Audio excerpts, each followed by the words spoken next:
নমস্কার বন্ধুরা, আবার চলে এসেছি একটা এঁচোড়ের রেসিপি নিয়ে। এঁচোড়টাকে আজকে অন্যভাবে একটু সুস্বাদুভাবে বানাবো। তো এঁচোড়টা আমি এখানে আলু আর এঁচোড় সেদ্ধ করে নিয়েছি, একটা আলু দিয়ে দিয়েছি, এঁচোড়টা একটু কচিয়ে নিয়েছি যাতে বীজ না হয়ে যায়। তো আমি ওটা সেদ্ধ করে দেখতে পাচ্ছ মেখে নিয়েছি, বেশি সেদ্ধ করলে হবে না, প্রেসারে সিটি দিলে একটা সিটি দিলেই হবে। তো সেই রকম করে আমি সেদ্ধটা করে নিয়েছি। তো ওখানে নুন হলুদ দিয়ে আমি এটাকে ভালো করে মেখে নিয়ে দেখো এটা গোল গোল করে নিয়েছি। এবার আমি এটাকে তেল দিয়ে ভালো করে ভেজে নেবো। তো ওখানে দিয়েছিলাম আমি জিরের গুঁড়ো, ধনের গুঁড়ো আর লঙ্কার গুঁড়ো।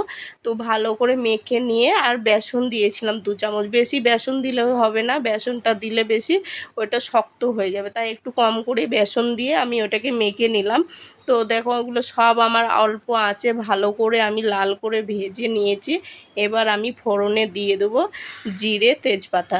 তো দিয়ে দিলাম, তারপরে আমি ওখানে টমেটো পেস্ট করে রেখেছিলাম আর পেঁয়াজ আর কাঁচা লঙ্কায় দিয়েছিলাম, লাল কাঁচা লঙ্কাগুলো দিয়েছিলাম, তো পেস্ট করে ওইটা ভেজে নিয়েছি। তারপরে দিয়ে দিলাম আমি হলুদ গুঁড়ো, জিরে গুঁড়ো, মানে ডেলি যেগুলো আমি ইউজ করি সেগুলো দিয়ে ভালো করে মশলাটাকে কষিয়ে আমি জল দিয়ে দিলাম।